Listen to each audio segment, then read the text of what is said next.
आजकल यूट्यूब खोलो तो एआई ट्रेडिंग हर दूसरे चैनल पे मिलेगी। कोई क्लाउड कनेक्ट करके प्रॉफिटेबल ट्रेडिंग करने का तरीका बता रहा है, तो कोई एआई से ऑटोमेटिक ट्रेडिंग सेटअप बनाने का। पर एक चीज नोटिस की, सडनली ये सारी वीडियोस इतनी अग्रेसिवली आपके फीड में कैसे आने स्टार्ट हो गई। हर दूसरा क्रिएटर एआई को नेक्स्ट ट्रेडिंग रिवॉल्यूशन बता रहा है। बस एक प्रॉम्प्ट लिखो और मार्केट के सारे पैसे प्रिंट होना शुरू। पर सवाल ये है कि क्या एआई जेन्युइनली इतना पावरफुल हो चुका है कि हमारे लिए प्रॉफिटेबल ट्रेडिंग कर सकता है, या ये सब एक केयरफुली पैकेज्ड हाइप है। Hi everyone, welcome to Talha desk. और आज हम एआई ट्रेडिंग के हाइप और रियलिटी के बीच का डिफरेंस समझेंगे और देखेंगे कि क्या एक्चुअली में हमें ट्रेडिंग करते वक्त एआई यूज करना चाहिए या नहीं।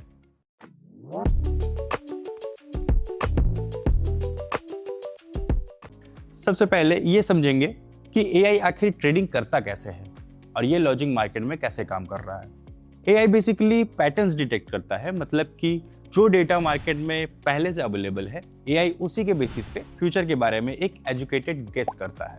अब ये सुनने में लॉजिकल लगता है, पर यहाँ सबसे बड़ा इशू है कि मार्केट स्टैटिक ना होना। ये कभी भी चेंज हो सकता है, इररिस्पेक्टिव ऑफ पास्ट, और एआई मोस्टली पास्ट बिहेवियर को ही एनालाइज करता है। करंट मार्केट कंडीशन को स्टडी करके फ्यूचर अनसर्टेनिटी को जज करना और पास्ट डेटा समराइज करके फ्यूचर प्रेडिक्ट करना, दोनों ही कंप्लीटली अलग चीजें हैं और कई ट्रेडर्स यही डिफरेंस नहीं समझ पाते। सपोज एआई ने पास्ट 6 मंथ के डेटा पे ब्रेकआउट स्ट्रेटजी सजेस्ट की, पर सडनली एक जियोपॉलिटिकल इवेंट आ गया और नेक्स्ट में मार्केट एक्सपेक्टेड डायरेक्शन से बिल्कुल अपोजिट चला गया। स्ट्रेटजी टेक्निकली लॉजिकल थी, पर कॉन्टेक्स्ट कंप्लीटली चेंज हो गया। जब भी एआई डेटा को प्रोसेस करेगा, कॉन्टेक्स्ट समझेगा, एनालिसिस जनरेट करेगा, तब तक स्मार्ट मनी मूव कर चुकी होगी और रिटेल ट्रेडर्स वो अभी भी एआई का रिस्पॉन्स रीड कर रहा होगा।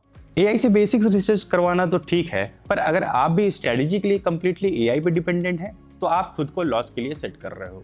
अब एक बात सोचो, ये सुनने में तो बहुत इजी लगता है कि एआई को बस प्रॉम्प्ट दो और स्ट्रेटजी से लेकर सिग्नल तक सब मिल जाएगा।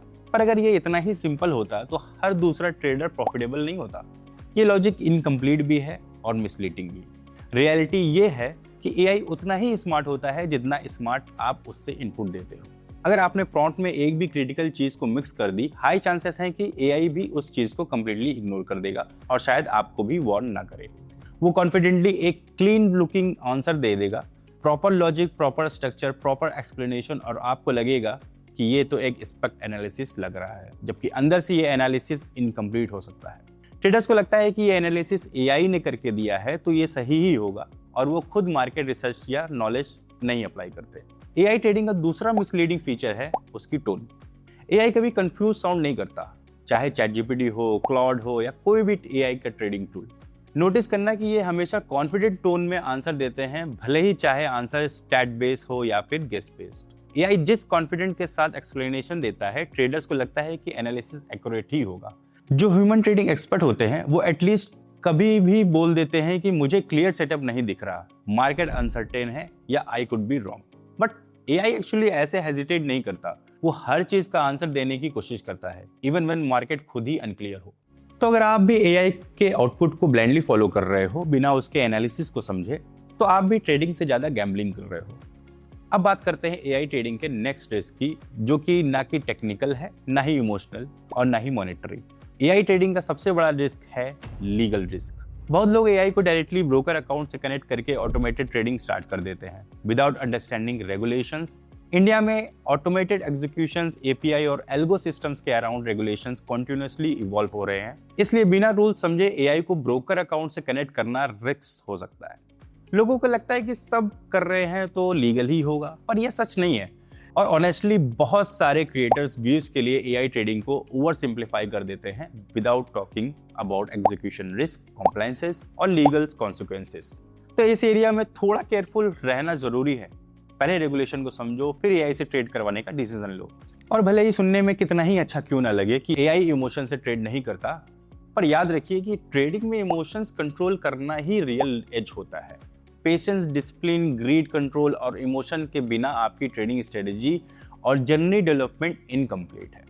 कब एंट्री लेनी है, कब ट्रेड अवॉइड करना है, कब लॉस एक्सपेक्ट करना है, ये चीज़ें लॉन्ग टर्म ट्रेडर को सर्वाइव करवाती हैं।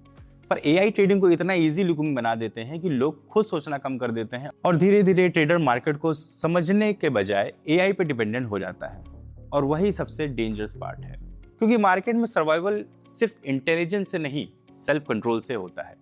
एआई की पावरफुल रिसर्च टूल घंटों के काम मिनट्स में कर देता है, लेकिन वो आपकी ट्रेडिंग जर्नी के रिप्लेसमेंट नहीं है। वो सिर्फ एक असिस्टेंट है। यूज करो, जरूर यूज करो, लेकिन अपना जजमेंट बंद मत करो। अगर आज की वीडियो हेल्पफुल लगी हो तो चैनल को सब्सक्राइब जरूर करें, ताकि आगे भी ऐसी ऑनेस्ट मार्केट रिवोल्यूशन आपके पास मैं लाता रहूं। और कमेंट्स में बताएं कि क्या आपने कभी AI generated trading advice follow की है।